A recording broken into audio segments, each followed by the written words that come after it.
احسن 5 افلام مصريه اتعملت من اوائل الالفينات لحد دلوقتي، وده الجزء الثاني.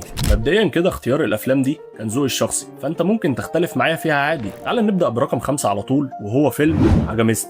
بص، انا بالنسبه لي الفيلم ده ليه حدوته معايا وذكريات كتير قوي، بيقدر يدخلني في حاله كده مفيش فيلم تاني بيقدر يحسسني بيها. والناس اللي عاشت في العجمي في اسكندريه في اوائل الالفينات هتفهم قصدي ايه. في ناس كتير دلوقتي هتقول مش للدرجه دي يعني انه يدخل قائمه احسن 5 افلام مصريه في الالفينات. طبعا كده كده في حلقه عنه قريب هقنعك فيها ليه الفيلم ده ممكن يكون في القائمه دي اصلا. ورقم 4 معانا وهو فيلم سهر الليالي. الفيلم ده انا بحبه جدا، بجد فكرته مختلفه عن الافلام الرومانسيه اللي اتعملت في مصر في اوائل الالفينات. فكره عرضه لشله الصحاب دي وتطور علاقاتهم ببعض والمشاكل اللي كانت بينهم، وانا عامل عن الفيلم ده حلقه عايزك تتفرج عليها وتقول لي رايك. ورقم 3 معانا وهو فيلم لا تراجع ولا استسلام. بص، الفيلم ده ممكن يكون اكتر فيلم انا ضحكت فيه في السينما في حياتي. انا فاكر كويس لما دخلته في سينما امير في اسكندريه، بجد كان بيبقى فيه كلام مش سامعه من كتر ضحك الناس في السينما. الفكره الجامده قوي اللي هم عملوها ان الجمهور كان داخل وعارف انه فيلم كوميدي، فداخل يتبسط يعني، فيلاقي الفيلم بادئ بدايه جد جدا، شخصيه ادهم ومشاهد اكشن، ماجد الكدواني ظابط بيحقق في قضيه قتل ادهم، وبعد بقى المشاهد دي كلها وهوب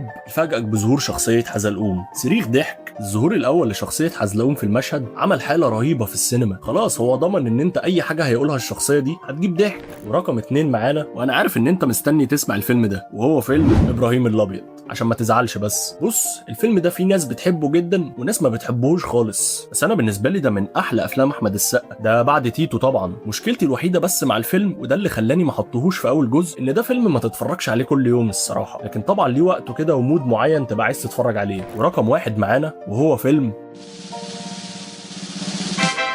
آسف على الإزعاج. وأنا عارف إن في ناس كتير هتختلف معاه، بس الفيلم ده فيه تفاصيل كتير جدا، ويمكن يكون ده الفيلم الوحيد اللي أنا عملت عنه كذا حلقة، لأن بجد الفيلم ده يستحق إنه يتحط في القائمة دي. وبس كده، اكتب لي تحت في الكومنتس بالنسبة لك إيه أحسن أفلام مصرية اتعملت من أوائل الألفينات لحد دلوقتي. ما تنساش تعمل لايك وكومنت عشان ده بيساعدني جدا.